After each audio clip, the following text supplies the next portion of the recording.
जो अपने पौराणिक कथाओं में सारे देवताओं का किंग है इंद्र, जो नेकेड आई से एकदम नहीं दिख रहा है, उसको देख के बता देना कि ये ज्येष्ठ है। ये नक्षत्र मैंने हर उस हॉरोस्कोप में देखा है। जैसे सदी का सबसे बड़ा जो साइंटिस्ट हुआ 100 साल के अंदर, Albert Einstein was born in Jyeshtha nakshatra. Mike Tyson लगातार 10 साल तक अनडिस्प्यूटेड किंग रहा है बॉक्सिंग में, जो उसके सामने आया वो गया। मास्टर ब्लास्टर सचिन तेंदुलकर कितने हजार रन बना दिए। अटल बिहारी वाजपेयी, जिसने पार्टी की फाउंडेशन रखी, उसका जन्म ज्येष्ठ में हुआ। पार्टी का जो फाउंडेशन है वो भी ज्येष्ठा में हुई। बीजेपी आज दुनिया की सबसे बड़ी पार्टी है। और ओशो के पास में 96 रोल्स रॉयस कारें थी। और उनकी सबकी बैकग्राउंड अगर आप देखें तो they are coming from very humble background, का कुछ नहीं है। और कहां से कहां ज्येष्ठा वाला व्यक्ति छोटा नहीं सोचता है, उसके बहुत लॉफ्टी आइडियाज होते हैं, बहुत हाई एम्बिशंस को दिखाता है ज्येष्ठा नक्षत्र। तो इससे क्या हम ये भी कह सकते हैं कि जो ज्येष्ठा नक्षत्र के जातक है, कहीं ना कहीं उनके इष्ट देव कृष्ण भगवान होंगे? इसकी जैसे शक्ति कही गई है, अवरोहण शक्ति। 18th नक्षत्र है वो ज्येष्ठा है। गीता में 18 ही अध्याय क्यों है? सोचने जैसा है ना। कृष्ण को चंद्रमा का अवतार क्यों कहा गया? जो यंत्र के अंदर वो 18 नंबर क्यों आते हैं रो और कॉलम को ऐड करने पे? ज्येष्ठा अगर प्रोमिनेंट है कुंडली में, टोटल प्रोमिनेंस कैसे पता चलेगा? कुंडली के अंदर 9 ही ग्रह होते हैं, तो उन 9 ग्रहों में से कुछ 4 ग्रह ऐसे हैं जो एक व्यक्ति के लिए बहुत महत्वपूर्ण होते हैं। उन 4 ग्रहों में से अगर कोई भी ग्रह ज्येष्ठा में है तो वो आपके लिए प्रोमिनेंट हो जाएगा। तो वो 4 ग्रह कौन है? Hello and welcome to our show. मैं हूं आपकी होस्ट ईशा मिश्रा और आज हम आपके बीच में लेके आए एक बड़ा ही प्रचलित टॉपिक, जिसके बारे में हम सभी के अंदर बड़ा कौतूहल होता है, बड़ी उत्सुकता होती है जानकारी करने की। वो है ज्योतिष। ज्योतिष विद्या एक ऐसा शास्त्र है जिसके अंदर बहुत सारी संभावनाएं होती हैं, आपके फ्यूचर के बारे में बताने का, आपके पास्ट के बारे में जानने का, और बहुत सारे तरीकों से हम कैसे कुछ चीज़ें कर कर अपना फ्यूचर या अपना जो बुरा वक्त है या अपने अच्छे वक्त को हम ठीक कर सकते हैं। तो ऐसे टॉपिक पर बात करने के लिए आज हमारे बीच है एक ज्योतिषाचार्य, जो कि अपने आप को कभी नहीं बोलते कि वो एक एस्ट्रोलॉजर हैं, वो अपने आप को ज्योतिषाचार्य बताते हैं।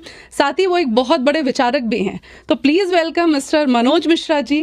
सर, आपका बहुत बहुत स्वागत है हमारे शो में। सर, प्रथम एक तो हम लोग पहले से ही जानते हैं कि आप अपने आप को एस्ट्रोलॉजर नहीं कहते हैं, ज्योतिषाचार्य कहते हैं, और उसकी भी कुछ विशेष वजह हैं।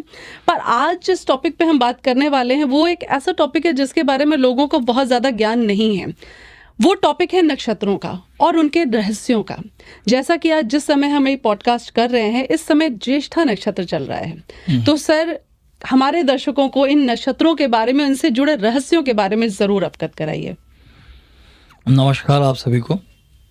जैसा कि आपने बताया कि नक्षत्र के बारे में इस समय जो भी ज्ञान अवेलेबल है अभी तक, जो कुछ वो उतना सफिशिएंट नहीं है, या फिर जो पुरानी जो ट्रेडिशनल कहीं किताब में लिखी हुई बातें हैं उन्हीं को लोग नक्षत्र से जोड़ते हैं। और बहुत सारी भ्रांतियां भी हैं। जैसे सबसे जो प्रचलित ज्योतिष है, वो ज्योतिष के there are different schools of astrology. तो उसके अंदर जो सबसे प्रचलित है वो आपके अंदर जो ज़्यादा यूज होता है वो पराशरी ज्योतिष है। पूरी पराशरी ज्योतिष जो है नक्षत्र बेस्ड है। फिर उसके बाद में एक और जो there is a different school of astrology, Jaimini ज्योतिष एंड नाड़ी ज्योतिष। तो जो सबसे ज़्यादा प्रचलित है, जिसको हर बिगिनर ज्योतिष के अंदर जानता है या प्रयोग में लाता है, वो है पराशरी ज्योतिष। पराशरी ज्योतिष पूरी तरीके से नक्षत्र के ऊपर आधारित है कि जन्म जब आपका हुआ तो उस समय चंद्रमा किस नक्षत्र में था और उस नक्षत्र के किस चरण में था, वहीं से उसके जीवन की महादशा शुरू होती है। ठीक है। तो आम प्रचलित एक जो विचार है लोगों का, जो एक ऑर्डिनरी एस्ट्रोलॉजर होता है, जैसे मान लीजिए किसी का जन्म ज्येष्ठा नक्षत्र में हुआ, तो ज्येष्ठा नक्षत्र के जो दशा, जो महादशा है, वो बुध से जुड़ती है। तो व्यक्ति को समझता है ज्येष्ठा नक्षत्र जो है बुध का नक्षत्र है। ये एक ऑर्डिनरी विचार है। लेकिन इसके पीछे रहस्य क्या है कि एक नक्षत्र कुछ 12 चीज़ों से जुड़ता है। 12 तरीके की जो चीज़ें हैं एक नक्षत्र को उनसे जोड़ा गया है। तो हर नक्षत्र का जो है एक देव होगा, फिर नक्षत्र का एक सिंबल होगा, उसका एक प्रतीक होगा। जो अपने यहाँ 4 पुरुषार्थ बोले गए हैं, धर्म, अर्थ, काम और मोक्ष, उसमें से उसका एक पुरुषार्थ होगा। फिर उसका एक ग्रह होगा, फिर उसका एक गण होगा, गण के अलावा उसका एक वर्ण होगा, पंच तत्वों में से उसका एक तत्व होगा, और जो त्रिमूर्ति है, ब्रह्मा, विष्णु और महेश, उसमें से त्रिमूर्ति में से तीनों में से कोई एक देवता उससे जुड़ेगा। फिर उस नक्षत्र का एक पशु होगा, एनिमल टोटेम जिसे कहते हैं, और एक पक्षी होगा, उसका कोई बर्ड होगा, और फिर उस नक्षत्र का जो है एक वृक्ष से एसोसिएशन जरूर होगा, और फिर उस नक्षत्र के एक बीज मंत्र रहेगा। ये कुछ 12 तरीके की चीज़ें हैं जो एक नक्षत्र से जुड़ती हैं। तो नक्षत्र जैसे एक ऑर्डिनरी व्यक्ति जब नक्षत्र को बारे में जो शुरू करता है ज्योतिष, तो वो सीधे कहेगा ज्येष्ठा में अगर आपका जन्म हुआ है तो ज्येष्ठा जो है बुध का नक्षत्र है, अगर आपका रोहिणी में जन्म हुआ है तो रोहिणी चंद्रमा का नक्षत्र है। पर इसके इतनी बात नहीं है, क्योंकि अगर आपका ग्रह कभी भी, क्योंकि हर नक्षत्र के अंदर उसको रूल करने वाला एक देव होता है। देवता हमेशा, जो कॉन्सेप्ट है वैदिक, देव हमेशा बड़ा है, ग्रह के पीछे है। कि मतलब देव जो ग्रह हैं वो देवताओं को प्रभावित नहीं कर सकते। देवता जो शक्ति है वो बहुत सूक्ष्म है और ग्रह बहुत स्थूल है। तो अगर किसी नक्षत्र को कहना कि वो नक्षत्र किसी ग्रह से रूल होता है तो ये गलत बात है। नक्षत्र को उसका देव, जो उसका अधिपति है, जो उस नक्षत्र की जो प्रिसाइडिंग डिएटी है, वही उसके मुख्य कैरेक्टरिस्टिक को बताते हैं। जैसे ज्येष्ठा नक्षत्र का देव इंद्र है, तो अगर ज्येष्ठा नक्षत्र का संबंध बुध से नहीं हो करके उसको अगर जानना है उस नक्षत्र की कैरेक्टरिस्टिक के बारे में, तो आपको इंद्र से जुड़ी हुई सारी पौराणिक कथाओं के बारे में अगर आपको पता है तो आप उस नक्षत्र को समझ सकते हैं। उसके पीछे उसकी जो साइकोलॉजी है, उसकी जो कैरेक्टरिस्टिक है, इंद्र के जीवन में जो आप पौराणिक कथाओं में सुनते हैं, वो सारी स्थितियां, वो स्वभाव, वो उस ज्येष्ठा नेटिव के स्वभाव में दिखेंगी। जैसे इंद्र जो है सभी देवताओं का देव है। तो सारे जो देवता हैं, फिर उसके उन देवताओं का भी जो राजा है, जो किंग है, वो इंद्र है। तो जैसे कृष्ण भगवान ने गीता में कहा, गीता में जब भगवान ने विभूति योग में अपने आप को एक्सप्लेन किया है, तो उनका देवानाम अहम वासवः, देवताओं में मैं इंद्र हूँ। तो इंद्र मतलब जो देवता ऐसे ही बहुत एक बड़ी एक बीइंग है, उसके अंदर भी उनका सबका किंग। तो उसका नाम दिया ज्येष्ठ। ज्येष्ठ माने होता है जो बड़ा है, जो सबसे बड़ा है, जो एल्डेस्ट है। It is not Elder, it is eldest. ज्येष्ठ माने द बिग वन। कहीं कहीं पे संस्कृत में ज्येष्ठ माने बड़ी, एल्डर सिस्टर को भी रेफर किया गया है, पर मोटा मोटा आप ये मान लीजिए ज्येष्ठ माने बड़ा, जिससे बड़ा कोई नहीं है। तो ज्येष्ठ नक्षत्र का जो देव है वो इंद्र को कहा गया है, जो सारे देवताओं का अधिपति है। तो ये जो नक्षत्र आज चंद्रमा का गोचर ज्येष्ठ नक्षत्र में हो रहा है, और आज हम जैसे ज्येष्ठ नक्षत्र पे चर्चा कर रहे हैं, तो जिस दिन का जो नक्षत्र का गोचर होता है उस दिन उसकी ऊर्जा, उसका प्रभाव होता है। अच्छा, आपको सूक्ष्म रूप से दिखेगा भी। अगर आप अवेयरनेस है आपके अंदर, तो आप उस ऊर्जा को उस दिन महसूस कर सकते हैं, जिस दिन जैसा जैसा ऋषियों ने इन देवताओं के बारे में वर्णन किया और जो नक्षत्र की कैरेक्टरिस्टिक बताई है, वो प्रभाव उस दिन दिखता है। तो मैंने अपने जो इतने साल के ज्योतिष के करियर में, मेरे लिए सबसे महत्वपूर्ण जिसने सबसे ज़्यादा मुझे पैशनेट किया ज्योतिष के अंदर, वो नक्षत्र ही है। तो मैं पीछे कई सालों से नक्षत्र के ऊपर ही ज़्यादातर शोध कर रहा हूँ, और उसमें जो मेरी फाइंडिंग्स है वो मैं थोड़ा बहुत आप लोगों के साथ में शेयर करूँगा। जैसे मैंने आपको बताया ज्येष्ठा, अगर हम मॉडर्न एस्ट्रोनॉमी को लें, तो मॉडर्न एस्ट्रोनॉमी के अंदर ज्येष्ठ नक्षत्र, जैसे कोई भी नक्षत्र होता है तो जो कॉन्स्टेलेशन उसको बोलते हैं एस्ट्रोनॉमी में, तो constellation is not a single star, it is a combination of many stars. जो बहुत सारे जो स्टार्स हैं उनमें एक स्टार ऐसा है जो प्रोमिनेंट है, जो जिसकी ल्यूमिनोसिटी सबसे ज़्यादा है, जो सबसे ज़्यादा चमक रहा है। तो जो प्रोमिनेंट स्टार है उसको बोलते हैं, जैसे आप बोले, या एंकर स्टार, या अपने यहाँ जैसे उसको बोला गया है योग तारा। अच्छा। तो जो योग तारा है ज्येष्ठा नक्षत्र का, जो प्रोमिनेंट स्टार है, वो मॉडर्न एस्ट्रोनॉमी में उसको बोलते हैं एंटेरिस। अच्छा। उसका नाम है एंटेरिस। तो जो एंटेरिस है उसके बारे में आप ऐसा समझ लें कि अगर हजारों साल पहले ऋषियों ने कहा कि ये ज्येष्ठ नक्षत्र है, ये सबसे बड़ा है, this is the big one, तो सबसे बड़ी आश्चर्यजनक जो चीज़ इसमें देखने में लगती है कि जो एंटेरिस का जो साइज़ है, जो उसका डायमीटर है, उसको अगर हम कंपेयर करें दूसरे नक्षत्र के जो प्रोमिनेंट स्टार है उनसे, और जो अपना सोलर सिस्टम है उसके सूर्य से अगर कंपेयर करें उसके खाली साइज़ को, तो आपको जान के आश्चर्य होगा जो अपना सूर्य है, वो जो हमारी अर्थ है उससे 100 टाइम बड़ा है सूर्य। अर्थ सूर्य के आगे डॉट के बराबर है, इतना बड़ा है सूर्य। अगर अपने इस सोलर सिस्टम के सूर्य को एंटरिस से कंपेयर करें तो एंटरिस इस सूर्य से 800 गुना बड़ा है, 800 time it is bigger than our sun. तो ये जो अपना सूर्य है, जो अर्थ जिसके आगे डॉट के बराबर है, वो सूर्य एंटरिस के आगे डॉट के बराबर है, इतना बड़ा है, इज अ बिग वन। तो इसको कहीं ना कहीं पे मॉडर्न एस्ट्रोनॉमी के अंदर इसे एक नाम भी ये भी है कि रेड जाइंट, रेड कलर का दिखता है, रेड जाइंट। तो इट इज अ जाइंट। तो उसका आप डायमीटर का साइज देखिए, 3 मिलियन उसकी जो पूरी वो है डायमीटर है। तो आप ये देखिए कि ऑलमोस्ट सूर्य का जो साइज है, जो इतना बड़ा हमको सामने से दिखता है, वो नगण्य है उसकी साइज के आगे। उसके बाद में कोई दूसरा जो बड़ा स्टार है, जो आर्द्रा का जो प्रोमिनेंट स्टार है, जिसे हम बीटल जूस बोलते हैं। फिर उसके बाद में नेक्स्ट नंबर पे आपका आता है एल्डेब्रान, जिसे हम रोहिणी बोलते हैं, and so on.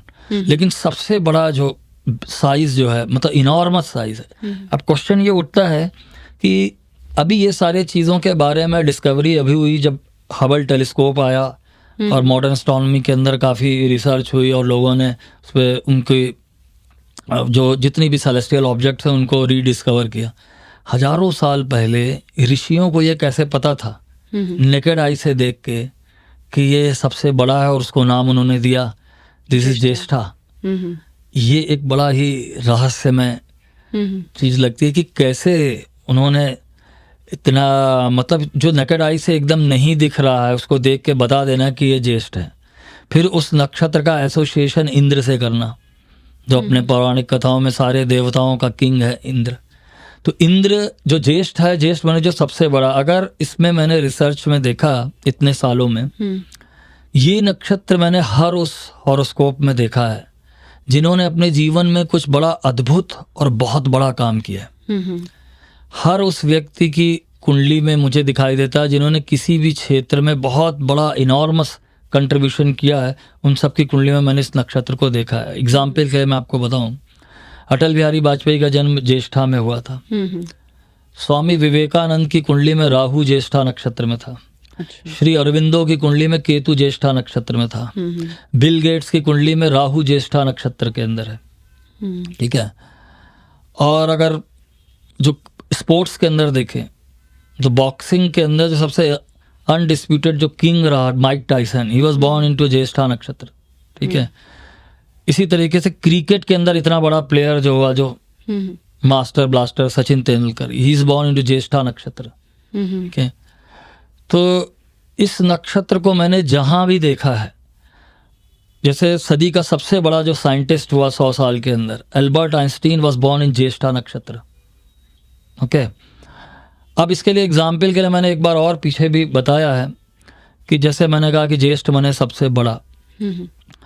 Atal Bihari Vajpayee, जिनका स्वयं का जन्म ज्येष्ठ नक्षत्र में हुआ था, उन्होंने बीजेपी पार्टी की फाउंडेशन स्टोन जो रखी, वो डेट थी 6 अप्रैल 1980। 6 अप्रैल 1980 को, कि हम उस समय की अगर कुंडली डालें, बीजेपी की जो कुंडली बनाई जाती है 11:45 6 अप्रैल 1980 और दिल्ली का टाइम लिया जाता है, उसके हिसाब से देखें तो बीजेपी की फॉर्मेशन जब हुई तो उस दिन भी चंद्रमा ज्येष्ठ नक्षत्र में था। जिसने पार्टी की फाउंडेशन रखी उसका जन्म ज्येष्ठ में हुआ, और पार्टी का जो फाउंडेशन बिगिनिंग होती है वो भी ज्येष्ठा में हुई। ज्येष्ठ होने, जैसा कि आपको मालूम है, सबसे बड़ा होता है। बीजेपी आज दुनिया की सबसे बड़ी पार्टी है इन टर्म्स ऑफ पार्टिसिपेंट और उनके जो कार्यकर्ता हैं जितने। तो this is not just a coincidence, इसके अंदर वो ऊर्जा है इस नक्षत्र के अंदर। ठीक है। तो अगर आप इस नक्षत्र पर बार बार रिसर्च करेंगे तो आपको ये दिखाई देगा कि नक्षत्र एक अजीब तरीके की एक शक्ति देता है। इसकी जैसे शक्ति कही गई है अवरोहण शक्ति, ऊपर टू राइज। तो जैसे इंद्र का जो स्वभाव दिखाया गया है, हर आप पौराणिक कथा में देखेंगे कि इंद्र को बून मिलते हैं, फिर कर्सेस मिलते हैं। फिर जब कर्स मिलता है तो then he just hide into isolation and going for a penance, तपस्या में जाते हैं। फिर उसके बाद आते हैं, फिर उनको कर्स मिलता है, फिर वो जाते हैं। ये एक इंद्र के स्वभाव में एक चीज, जैसे स्टोरी आप सुनेंगे अहिल्या और श्राप दिया गौतम ऋषि ने, तो इंद्र को भी श्राप मिला, फिर इंद्र ने 1000 साल तक लक्ष्मी की उपासना करी और फिर उसके बाद में उनको मुक्ति मिली उस श्राप से। इसी तरीके से इंद्र के जीवन में कई बार आप ये घटनाएं देखेंगे कि उसको श्राप मिलता है। तो ये आपको जो ज्येष्ठा नेटिव की लाइफ में भी ये कैरेक्टरिस्टिक दिखाई देगी कि उनके जीवन में कोई ऐसी घटना घटेगी जहाँ पे उनका जीवन एकदम लोअर स्टेज में जाएगा, फिर वो तप करेंगे और फिर उससे बाहर निकल के आएंगे और फिर अपनी प्रोमिनेंस को प्राप्त करेंगे। ये ज्येष्ठा नक्षत्र की कैरेक्टरिस्टिक आपको दिख सकती है। दूसरा एक चीज हमेशा हम लोग सुनते हैं, जैसे इंद्र की जो पौराणिक कथाएं हैं उनमें कि इंद्र का सिंहासन डोलने लगा, ऐसा बार बार आता है। तो Indra is very jealous about the competition. Indra को हमेशा एक चीज का भय रहता है कि कहीं कोई उसका सिंहासन न ले ले। He is always fighting for his authority, और जो उसका पेडेस्टल है जिस पे वो बैठता है, जो उसका सिंहासन है, तो उसके लिए लगातार वो कहीं ना कहीं पे हर समय एक फाइट में रहता है। तो ये नक्षत्र जो है वॉर से भी जुड़ता है, किसी तरीके की साइकोलॉजिकल वॉरफेयर से भी जुड़ता है। सर, जब इंद्र भगवान की बात कही जाती है तो एक तो ये आपने कहा सिंहासन डोला, दूसरा एक चीज और होती है वो है भोग विलासिता। यस, कि बहुत सारे इंजॉयमेंट्स, बहुत सारा मटेरियलिज्म, बहुत कुछ। तो क्या जो ज्येष्ठा नक्षत्र के जातक हैं, क्या ऐसा भी है, ये तो हो गया कि अप्स एंड डाउन्स आते हैं उनकी लाइफ पे, क्या ये भी है कि वो बड़े शौकीन होते हैं लाइफ में और उनको बहुत सारा कुछ चाहिए होता है, they can't live in scarcity, ऐसा भी है? जैसे आपने कहा कि भोग विलास, ठीक है। ज्येष्ठा नक्षत्र को अगर हम थोड़ा और पौराणिक उसमें जाएं तो ज्योतिष के अंदर जो सबसे बड़ा जो ग्रह ग्लैमर और लग्जरी से जुड़ता है वो है शुक्र जी। ओके, तो ऐसा अपने शास्त्रों में लिखा है कि जो दो ही गुरु कहे गए हैं, देवताओं के गुरु देवगुरु बृहस्पति हैं और दैत्य गुरु शुक्राचार्य। तो अपने शास्त्रों में ऐसा लिखा है कि जो दैत्य गुरु शुक्राचार्य हैं उनका जन्म ज्येष्ठ नक्षत्र में हुआ। अच्छा। तो जो मंत्र एक आता है, ज्येष्ठा नक्षत्र संभूताय तम शुक्रम प्रणमाम्यहम, तो ऐसा एक मंत्र आता है जो शुक्र को कहीं उपासना में कहीं आता है जी। तो शुक्र को अगर आप देखें गौर से तो शुक्र के पास में एक विद्या बृहस्पति से ज्यादा है, जिसको हम बोलते हैं मृत संजीवनी विद्या। मतलब उसका कहीं ना कहीं बृहस्पति के ऊपर एक अपर हैंड है, ठीक है। तो अगर शुक्र को मैंने कहा भोग और विलास से जैसे जोड़ा जाता है, तो उसके जो अधिपति हैं शुक्राचार्य, स्वयं उनका जन्म ज्येष्ठ नक्षत्र में हुआ है। ओके, पर अगेन वो जो देवताओं से, वो तो उनके आंटी हैं, देवताओं, वो राक्षसों के गुरु। इनमें बहुत सारा ज्ञान और भी है कि ये जो इंद्र और ये हैं, इनको भी कहीं पे इनकी इवोल्यूशन वहीं से आती है, नकारात्मक ऊर्जा से, जिनको हम दैत्य भी बोल सकते हैं। ओके ओके, तो अभी उस उधर डिटेल में हम नहीं जाएंगे, लेकिन ज्येष्ठ से हम इसको ऐसे जोड़ रहे हैं। अच्छा, इसको अगर आप और ऐसे समझें तो जो शुक्राचार्य की जो पुत्री है जिसका नाम है देवयानी, ठीक है, तो अपने यहाँ भगवत गीता में भगवान ने कहा कि दो ही तरीके के मार्ग हैं मनुष्य के। जब किसी भी व्यक्ति की मृत्यु होती है तो जो उसके शरीर की मृत्यु होती है, जो वैदिक विचार है उसके हिसाब से, तो जो उसकी सोल है, जो उसकी आत्मन है, उसको दो ही मार्ग हैं जाने के लिए, या तो वो देवयान में बैठ के जाएगा या पितृयान में बैठ के जाएगा जी। अगर ऐसा भी वर्णन आया कि अगर कोई योगी शुक्ल पक्ष में और जब सूर्य उत्तरायण है देह को त्यागता है तो वो योगी की पुनरावृत्ति नहीं होती, ऐसा गीता में भगवान ने कहा।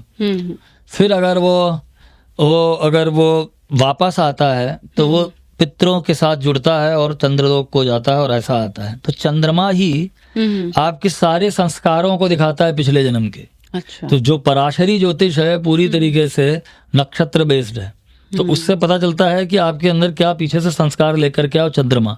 तो चंद्रमा को एसोसिएट किया गया है कि आपके पितरों से, एंसेस्टर्स से, ठीक है।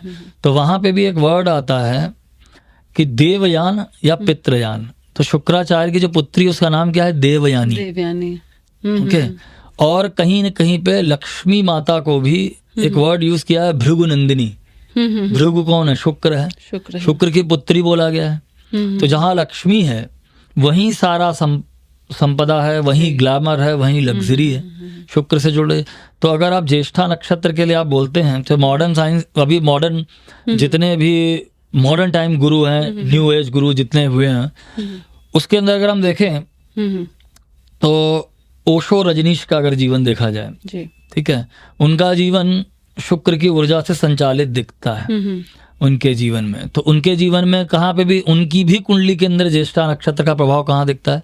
ओशो का जन्म हुआ 11 दिसंबर 1931 को। जी, जब उनका जन्म हुआ तो दो ही चीजें बोली जाती हैं, सूर्य और चंद्रमा।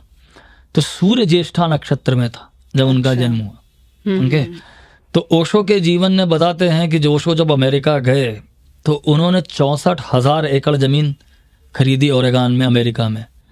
और ओशो के पास में 96 रोल्स रॉयस कारें थी, सबसे एक्सपेंसिव कार को, वाहन को टिपिकली शुक्र से जोड़ा गया है। तो सप्तम भाव में उनके शुक्र ज्येष्ठ नक्षत्र में पड़ा और सूर्य ज्येष्ठा में था।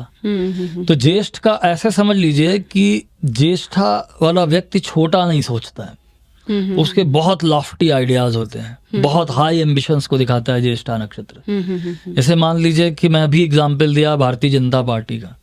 एक समय ऐसा था 1980 और 82 में जब ये पार्टी फॉर्म हुई तो मात्र 2 लोग थे पार्टी के अंदर, और वहां से ये पार्टी 303 तक मेजॉरिटी में गई। ओके, तो ये शक्ति जिसमें फाउंडेशन स्टोन रखा जाता है वहीं पे डिसाइड हो जाता है कि आगे इसका क्या भविष्य होने वाला है। तो आप इससे समझ लीजिए ज्येष्ठ नक्षत्र की शक्ति क्या है।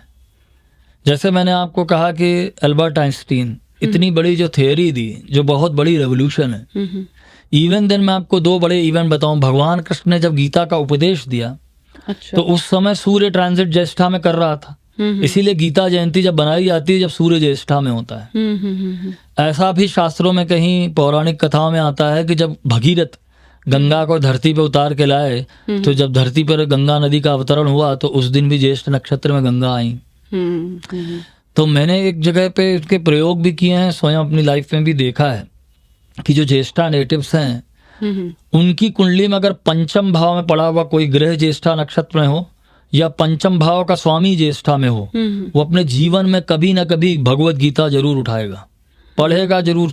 मैंने बहुत लोगों को देखा है। और अभी अगर हम मॉडर्न टाइम के अंदर बताऊं तो श्री अरविंदो का पूरा दर्शन भगवान कृष्ण और भगवत गीता से प्रभावित है।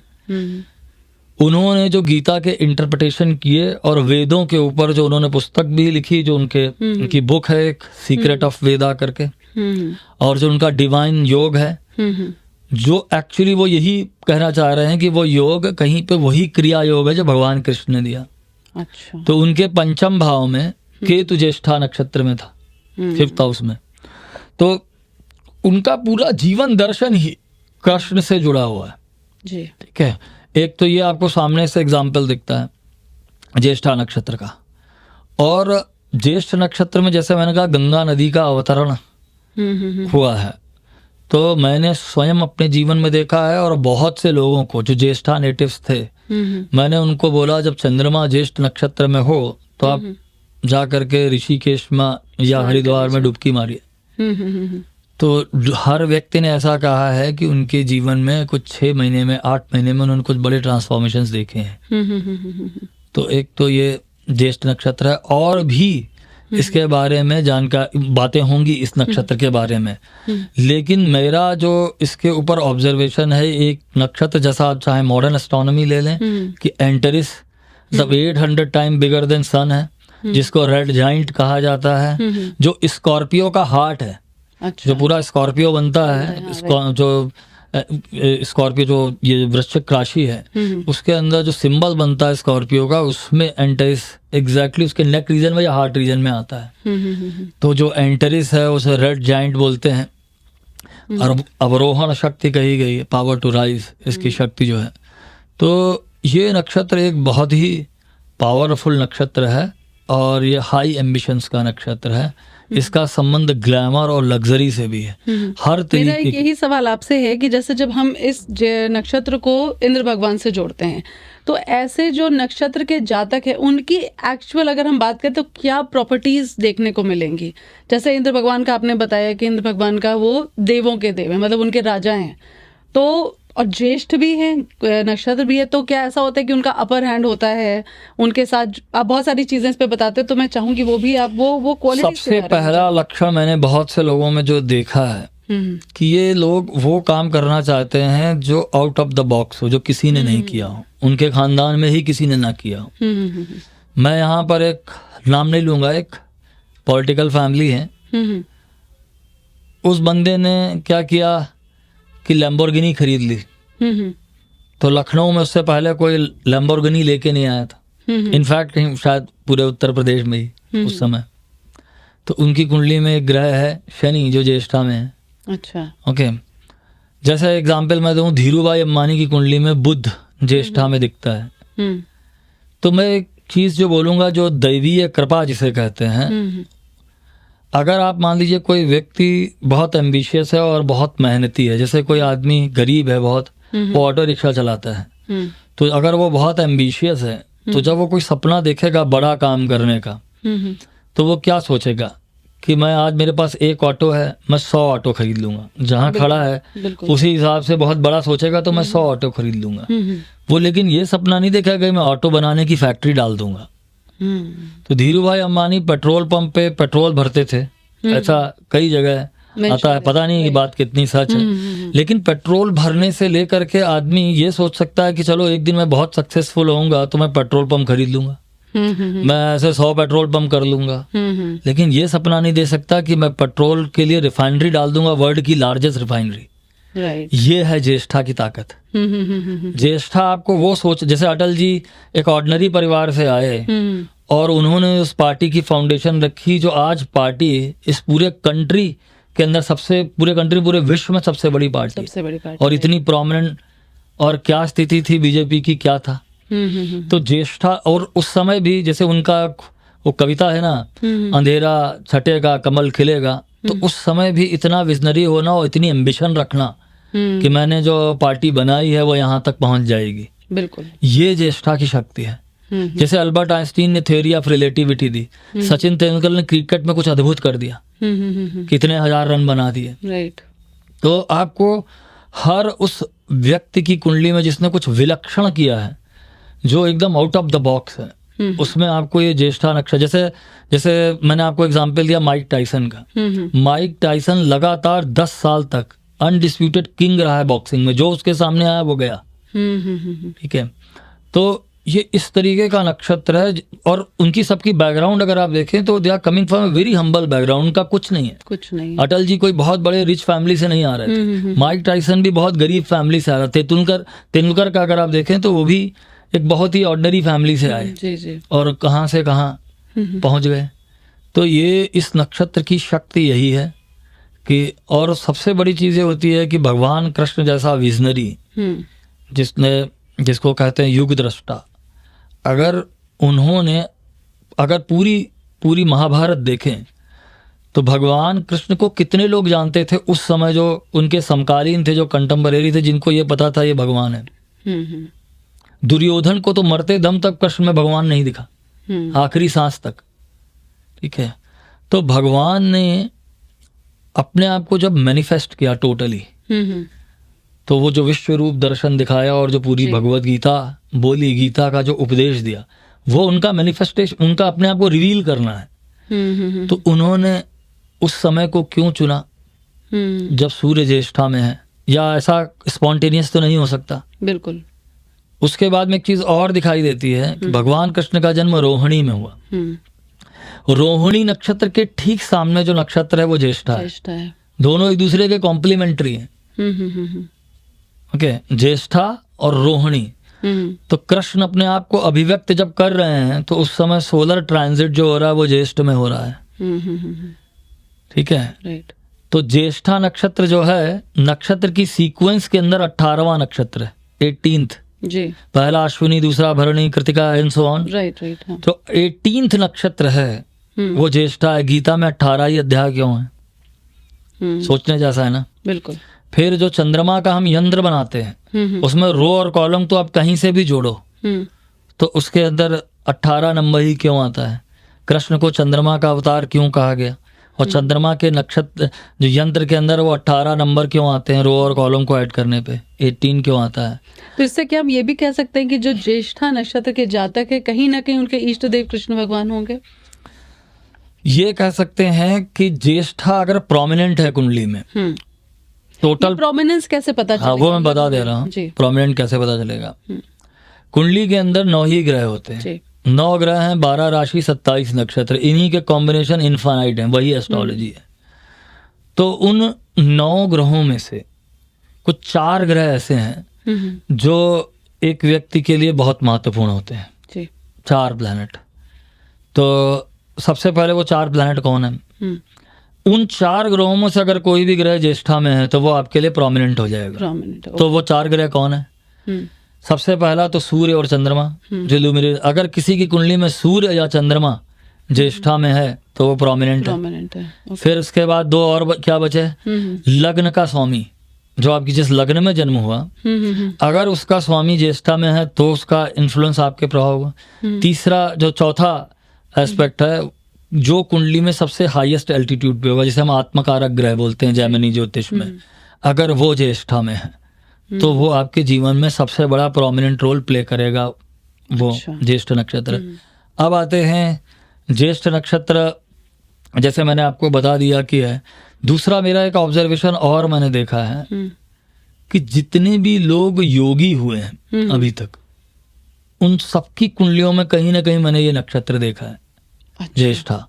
जैसे श्री अरविंदो ने 40 साल तक एक विशेष तरीके की योग की साधना करी, जिसे उन्होंने बाद में डिवाइन लाइफ या दिव्य योग या जो उनका कॉन्सेप्ट था, तो उनकी कुंडली में केतु ज्येष्ठा में 5th हाउस में। 5th हाउस आपके प्रारब्ध का होता है, पंचम भाव, पूर्व पुण्य भाव कहा गया। 5th हाउस में केतु ज्येष्ठा में।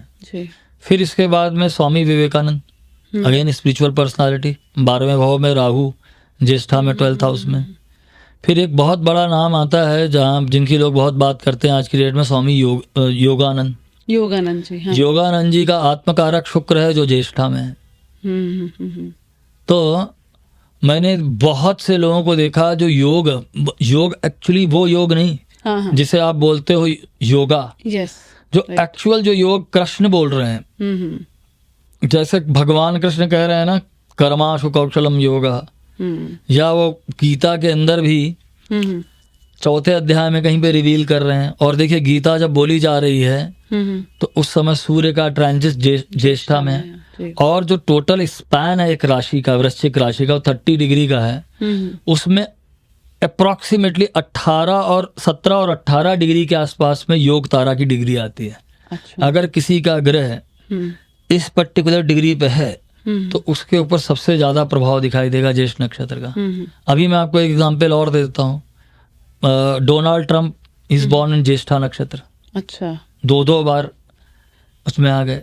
एक बड़ी आयरनी वाली बात है कि जितने भी रिवोल्यूशनरीज हैं, जितने भी बहुत बड़ा काम करने वाले, जितने भी मतलब रिसोर्सफुल पर्सन है, वो भी ज्येष्ठा के हैं।